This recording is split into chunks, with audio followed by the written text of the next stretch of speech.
اولا سپارہ سورہ بقرہ وم نمبر رکھو. بسم اللہ الرحمن الرحیم. وَإِذِ اسْتَسْقَى مُوسَى لِقَوْمِهِ یاد کړئ چې اوبو طلب وکړو موسی علیه السلام نه. موسی علیه السلام طلب وکړو لقومه خپل قوم لرا. فقلنا الله فرمای مونږ ورته وې اضرب تو وها بعصاک الحجر پخپل لخت سره ګټه. فانفجرت پسرا توی شل منه لدینا 12 عینا 12 چینه.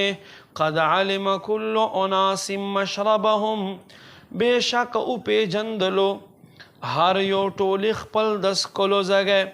کلو خوري واشربوا او اسکي من رزق الله د الله لروزینا. ولا تعثوا او تاسو مکیږئ فی الارض پزمکا کے مفسدین فساد کون کی. وَإِذْ قُلْتُمْ يَا مُوسَى یاد کړئ چې تاسو اوے اے موسی لن نصبر هرگز مونږ صبر نشو کولای علی طعام واحد په یو خوراک باندې.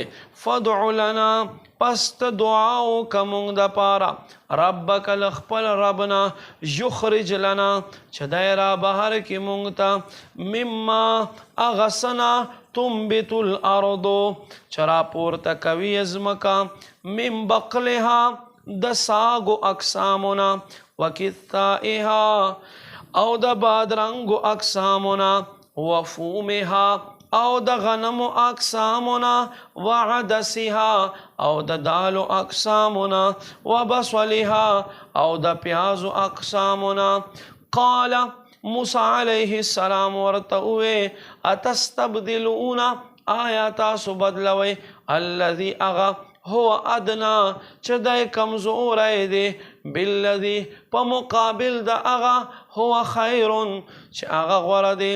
اهبطوا مصر خکت شی خارتا فإن لكم پس بشک استاسو د پارا ما اغس سألتم چې تاسو یې غواړئ.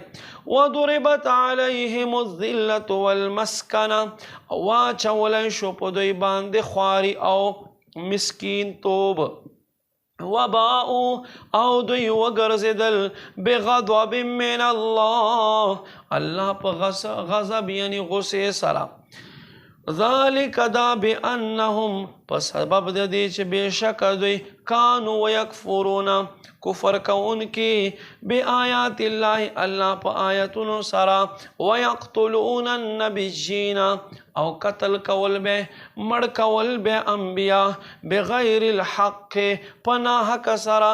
ذلک دا بما غصوا په سبب د دې خلکو نافرمانی وکانو یعتدون او دوی حد نه تجاوز کوونکي.